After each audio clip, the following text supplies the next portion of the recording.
Hey, what's up, everybody? It is your girl JoJo, and I am here with another video for March Madness. Hope you guys are doing well, and it is Sunday. It's almost 7 o'clock, and I am just now doing my video, but thank God for daylight savings time, or else I would not be able to sit here before y'all and do this in daylight, so I'm thankful. But daylight savings time got me effed up because I didn't even get home that late last night. Got home about 1:30, but by the time, you take showers and stuff, time change, it was 4 o'clock when I finally ended up getting in the bed. And I'm still a little thrown off because I naturally woke up around 8. Sometimes my body can wake up at its normal time and go back to sleep. Other times it doesn't. Today it didn't. I was fake trying to take a nap all day. I've always been bad at taking naps, y'all. Even as a child, if I'm not riding in a car, then most of the time I'm just up. Even if I try to take a nap, it just doesn't work out for me. So I've been trying all day, 5 minutes here, 10 minutes here. Finally, I was just like, forget it. Let me just get up, do some straightening up, go do these videos, run whatever errands I wanted to run, and then come on back to the house. So that's what I'm doing now. But anyway, I'm moving in a little slow motion, if you're wondering, because I'm actually very sleepy. But today I wanted to do a video on the new show on the OWN network, Family or Fiance. Not sure if you all checked it out when it did its special release last week. I did watch it, so you'll have to forgive me if my memory's not as sharp. I should have done the video then, but I thought I would wait until closer to the release date, which in hindsight was a bad idea. I should have just went ahead and did it early because it was fresh on my brain. But I do have some notes, and it's a lot of them, so we will probably continue to review this show. I did enjoy watching it. It did hold my attention, and I think it's something that we'll enjoy talking about. So we start out with this couple. The name Ashaki and Chris. Ashaki is the young woman. Chris is the young man. They have a 7-year age difference of 22 and 29. When I heard their age difference, it wasn't that big of a deal to me, just because they both are still in their 20s, and it just depends on your maturity. I feel like that age difference is a little but it can work. Chris has 3 children. Okay, just put that out there now. We'll come back to that. Ashaki has no children. What drew Ashaki into Chris early on, she thought he was a player, thought he was a playboy, but she did think he was cute. But she wasn't really trying to give him the time of day because of what her thoughts were about him. Chris was turned on by the fact that Ashaki wasn't really trying to fool with him like that, because previously, he's a good-looking man. He got those dreads, so I'm sure he doesn't have a hard time getting women. So Ashaki turning him down probably was like a challenge for him. And I've heard that before from men. If you make it a little harder for them and they feel challenged, they will want you even more. Now the problem is, sometimes once they get you and the challenge is over, they might start cutting up like they do with any other lady. So you just kind of have to watch it there. Always keep a little excitement with them. But the two of them ended up getting together. She gave Chris a chance, and they ended up really liking each other. They fell in love with each other. They got engaged, and now they're ready to get married. But their families aren't ready for them to get married. And when we meet the therapist, her name is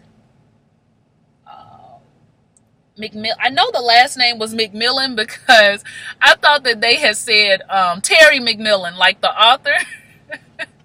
And I was just like, did she bleach her skin? But that's not her, y'all. I think the therapist's name, the relationship expert, I think her name is Tony McMillan. And I'm so sorry, I did not get it in my notes. I usually do better than this. I'll try to look it up as I'm talking to y'all. Hold on. I don't know why it's so important. I really want to make sure I have her name right. But the last name is McMillan. And she is just asking them why their families are indifferent towards them being together. Well, on Ashaki's side, her family is concerned about the amount of children that Chris has and the fact that she has no children, and she's coming into the situation pretty much having to be a stepmom and doesn't know anything about that. They're also concerned about her, being a go-getter and being focused on her career, and they don't want anything to take away from that, but they feel like if she does end up having to be this stepmom, then it could take away from that. Tracy McMillan. I really wanted to get that right. Tracy McMillan is the relationship expert.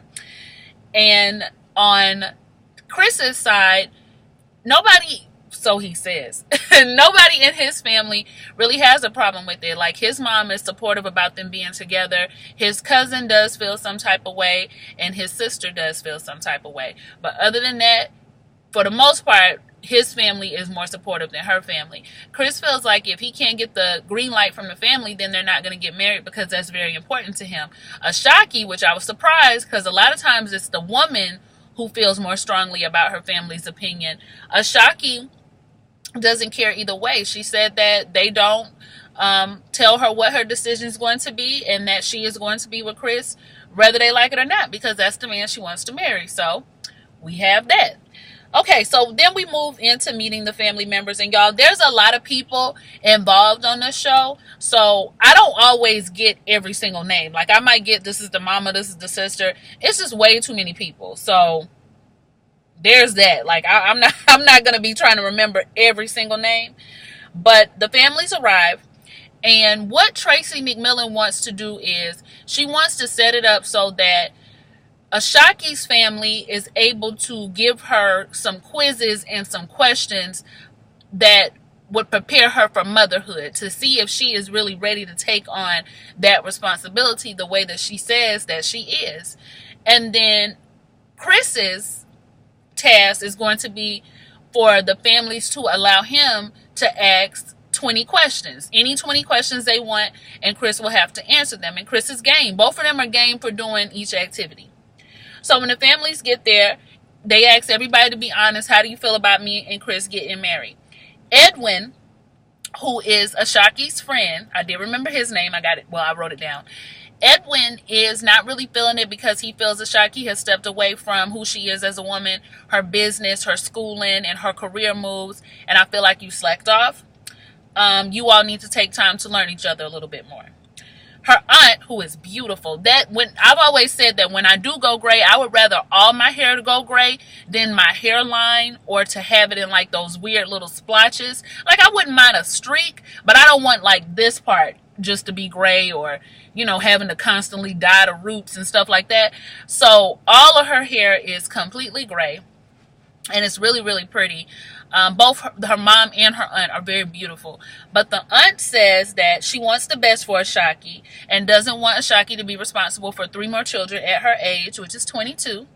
And that's just not the move for her. The mom says that your 20s are a time to get to know yourself and to explore the world and see how you will spread your magical energy. So right then, I knew that they was a little deep. They had their little spiritual on, which is fine, but I could tell by the way she worded her answer. Then we get to Chris's family. Chris's family, the sister and Ashaki are the same age. They're both 22. So I think that would be weird for me. Like, my brother is 23. Yeah, my brother's 23, and I think it would be weird for me to bring home a 23-year-old and they be the same age as my brother. And trust me, I ain't dating nobody my brother age, because they fool. Sorry to all my 23-year-olds out there. I'm sure some of y'all real mature. Let me not be calling y'all fool. But yeah, I couldn't see myself like dating one of my brother's friends or nothing like that. But okay, where was I? Okay, so they're the same age. And the sister just feels like kids are very impressionable, and let's just say something don't work out with you and Chris, and you are in these children's lives, and then you leave, that's going to hurt them, and that's going to be really hard for them to get over. And I just don't feel like you are ready to be a mother. I don't feel like you're mature enough. Okay, that's fair. Then we move on to the friend, okay, Chris's friend / cousin. Cuzzo says that y'all been together for 2 years. And I just know that, okay, wait a minute. Hold on, let me go back. He knows that they've been together for 2 years, but he says in the confessional that him and Chris used to do what they do, and it's been going on longer than the time that they've been together. So, he ain't just stopped in the last 2 years. He might have stopped in the last year, basically. And he basically says in front of the whole family, like, I know how you roll, I know how you do, I know what you do, and I just feel like you're not ready. Like, I know what we do, basically. And so everybody's looking around like, well, we do. Like, what do y'all do? So now everybody's giving Chris the side eye.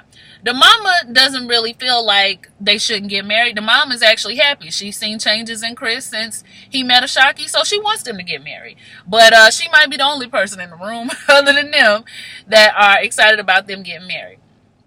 Okay, so then we move on. Omar, that's the cousin friend name.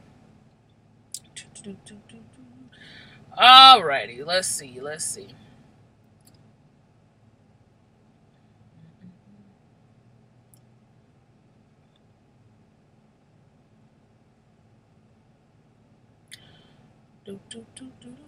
Okay, where are the twins? Okay, so then Chris and Omar, they go have like a side conversation because Chris wants to know where he was coming from with that comment, because you made it sound like we doing stuff now, and you know I don't do that. I be with my girl, I be at home, I don't go out with you like that no more. And Omar was like, yeah, but that's been like a recent thing. You mean to tell me that your last infidelity was over a year and a half ago? And Chris doesn't really outright answer the question, but he does say that when they first got together, there was a situation in the background. You know how when you start dating somebody, and Judge Toller always call it a rough transition, where you kind of trying to weed out the people you used to deal with for this new person. And it sounds like that might have went on.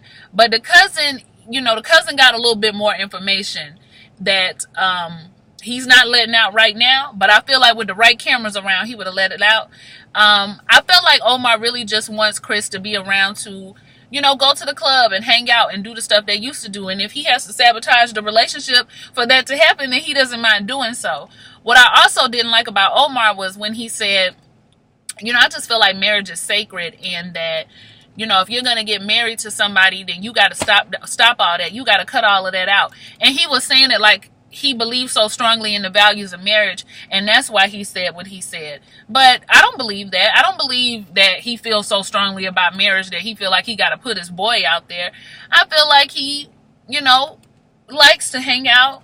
He don't want his boy to get married because then they can't roll like they used to roll. So yeah, he probably do feel strongly about marriages, but that wasn't his reason for saying what he said. Omar also has a conversation with Ashaki's mom, because Ashaki wants to know what those comments meant. And that's when he tells her, listen, I just feel like he's not ready. Like, I'm not saying I know what he does now, but I know the type of person he was, and he ain't ready to be nobody's husband. And she was just like, was? Because you making it sound present. And Omar again is just kind of like, well, marriage is sacred and people got to be honest, and that's forever and you should be faithful, and I just don't think that's where he is at. Never really saying if he knows if Chris is cheating on her at this present time. Okay, so then we go back into the house, all right, and we have to give the scenarios as a mom for Ashaki. So the women are throwing different scenarios her way. One of the scenarios were, you're pregnant and still in school. What would you do with your child? And she was just like, you're pregnant and you're still in school. What would you do in that situation? Ashaki said she would continue to go to school. They also say that there is a situation where one of Chris's children is sick. They can't get in touch with the mother. They can't get in touch with Chris. They call you, you are having your final exam. What are you going to do? She says that she would take her exam and she would lead a child at the school. And Chris's mama is just like, well, you can't lead a baby at the school, Ashaki. You can't lead a child there. You have to go get them. And they said, what are you going to do? And her mama spoke up and she was like, call me. Because that's probably what Ashaki would do. She probably would call on some additional help.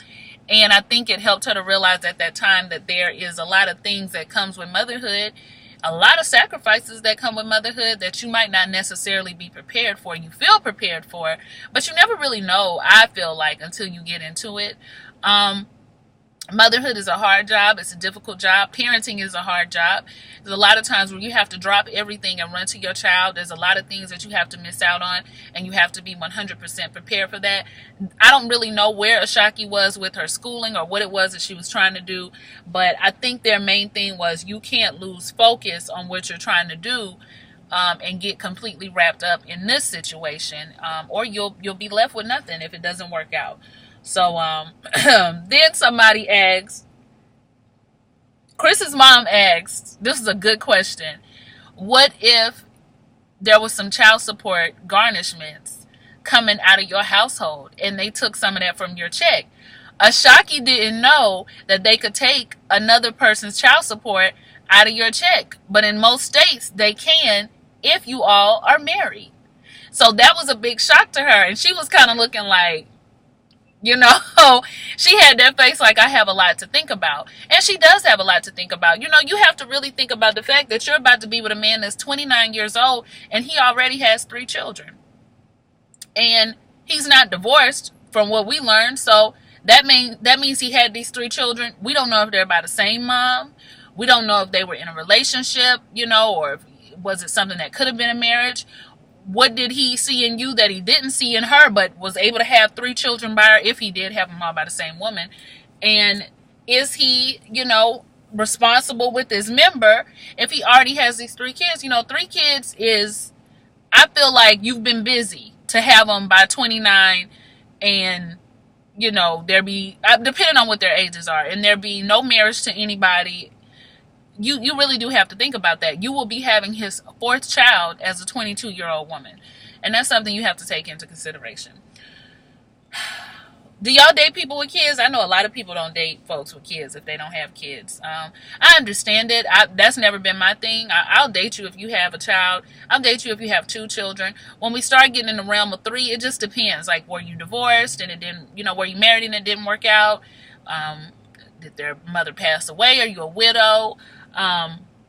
Under what circumstances did you manage to have these 3 children? Like, every time wasn't an accident. So I just need to, I don't know, it just depends. But 1 and 2, I can kind of get with. When we start moving past that, I don't know. I'm not really sure. But then we move on to the questions game for Chris. And this is where things kind of hit the fan. Chris is answering the first question very well, but then once we start moving on to other questions, it just became a mess, y'all. It became a mess. Hold on, let's see. I'm trying to see what the questions were. One of the very first questions was about him basically being faithful, and one of the questions was actually given by his sister. His sister actually asked a question like, when you found the eyelashes in Chris's home, did you believe Chris had been unfaithful? And I felt like the question was underhanded from the sister because, one, you knew already that they had gotten into an altercation about those eyelashes that were supposedly yours. You knew that. So the fact that you brought that question up again, Ashaki made a really good point later in the episode. She said, y'all brought the drama here, so don't get mad at me when I react to it. Because they did ask that question to me in order to incite something in that room and really to get some stuff going. I believe the sister knew those eyelashes were not hers, and I believe she wanted to bring it back up. And I don't believe that she cares for Ashaki all that much for whatever reason. And I believe she wanted to bring that up to make her upset and to put her brother on blast. Because that's family. He ain't got no choice but to be cool with her. But as far as Ashaki, I just don't think she wants her there. So she brought it up again. And Ashaki gets upset. She's embarrassed because now everybody knows their business. Everybody knows there was a situation where another girl might have been there. Chris is getting up. He's walking away. He's leaving. People are asking him if he's been faithful. People are asking him about the comments that Omar made earlier. And he is just like, listen, I am faithful to my girl. I don't have to explain nothing to y'all. We've been together. I have not been disloyal to her. I've been honest. Y'all don't have no right to ask me about what's going on in my relationship. Y'all not going to disrespect me. Then he gets up and he goes to get a drink and says he's done talking about it. Then he come back and say, I was just going to get a drink. I wasn't saying I was finished. I was just saying I was going to get a drink. No, you was finished. But the mom wants to know, like, I don't want my daughter to be hurt by you. I don't want her to be in a situation where somebody is mistreating her. If you're not going to treat her right, then you need to be honest. You need to be honest with her about what happened. he's kind of hemming and hawing. He's saying that nobody's giving him a chance to explain. Nobody giving him a chance to talk. He's not a cheater. He hasn't cheated on her. And Ashaki is just getting more and more upset. She's talking about how she came there and saw the eyelashes in the trash can, confronted him about it. I'm sorry, no. She went into the house. She popped up on him, knocked on the door. He wouldn't let her in the house, told her they were going to get breakfast. When she got back, that's when she saw the eyelashes in the trash can, and she felt like he rushed her out the house because there was another woman there and wouldn't allow her to see what was going on.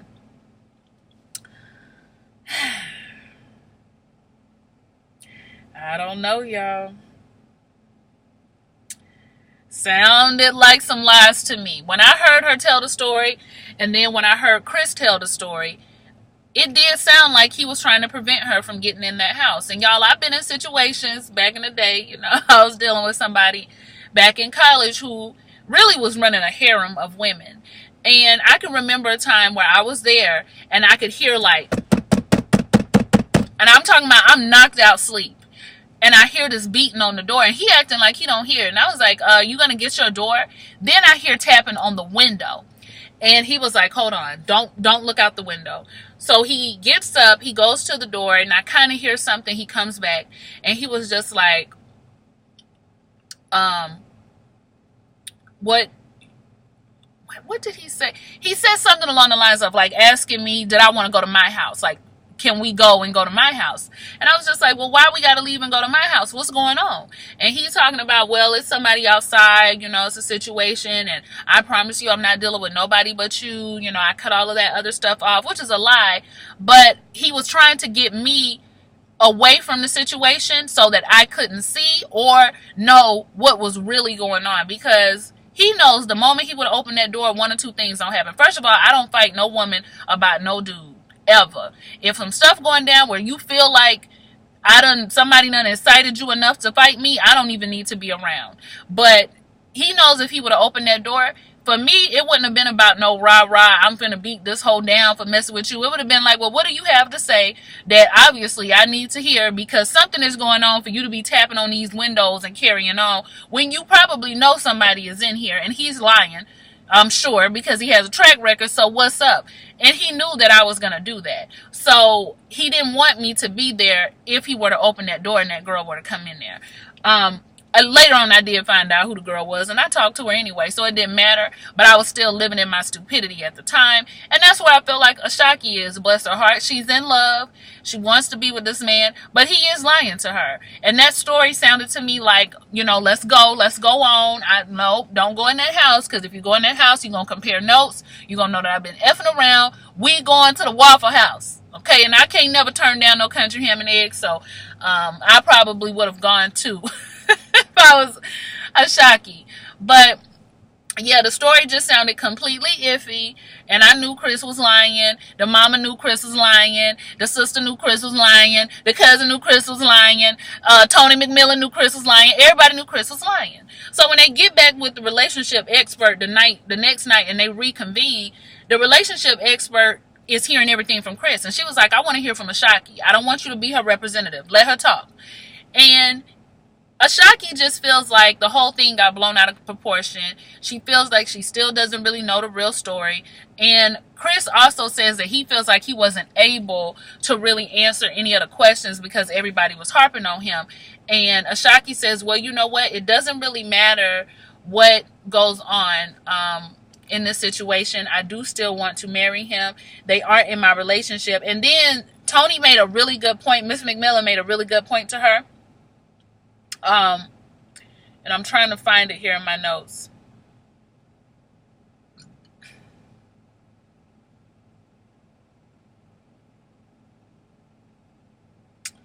Why do I feel like my notes are cut off? Okay.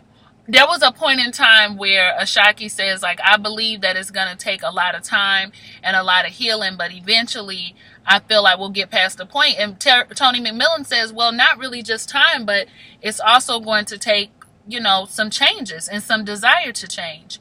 But when it comes to marriage, you have to be prepared to marry what you have right now. because you can't go into a marriage wanting to change somebody. So are you ready to marry him with what you have right now? That's the question you have to ask yourself. And I think Ashaki was starting to see more and more as the episode went on that Chris wasn't really being 100%. He kept saying stuff like, I don't treat you like any other girl. I don't treat you like them other women. I don't treat you like this. I don't treat you like that. But just because you have other women here and you got me just barely a notch above here doesn't mean that you treat me well. And I think she was starting to see that she had been manipulated in some ways and that he wasn't really telling her the full story about several things. In the end, nobody approves for them to get married but Omar and I think maybe the sister. Everybody else is still pretty much against it. The mom says she wants them to get married. Chris's mom, however, she wants to be there to support them a lot. They still have a lot to work through. And everybody else is just completely against it. We find out, y'all, in the end of the episode that Chris actually was cheating. He admitted it. And they did not end up getting married. They went their separate ways. So all of that, y'all, just to find out that bruh really did lie. And I think he knew he was lying. I think he knew he was caught. He just didn't want to say it on camera. He wanted to tell her when they got home. He didn't want to say it in front of everybody mamas. He knew everybody was going to go in on him. And he just kept the lie alive till they got home. But yeah, Shocky girl, move on. You're 22 years old, baby. The world is your oyster. 22, man, please. And cute. Girl, get that good college degree. Now, don't just get no BS if you're going to be going to school. Get you a little business going and, you know, start getting some money in. Child, traveling, looking cute. Okay, get you one of them dudes, engineering, one of them doctors. And enjoy yourself. But yeah, you guys, like, comment, and subscribe. Let me know what you thought because this video is already long.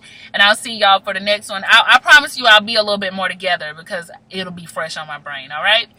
Thank y'all for watching, though. Bye.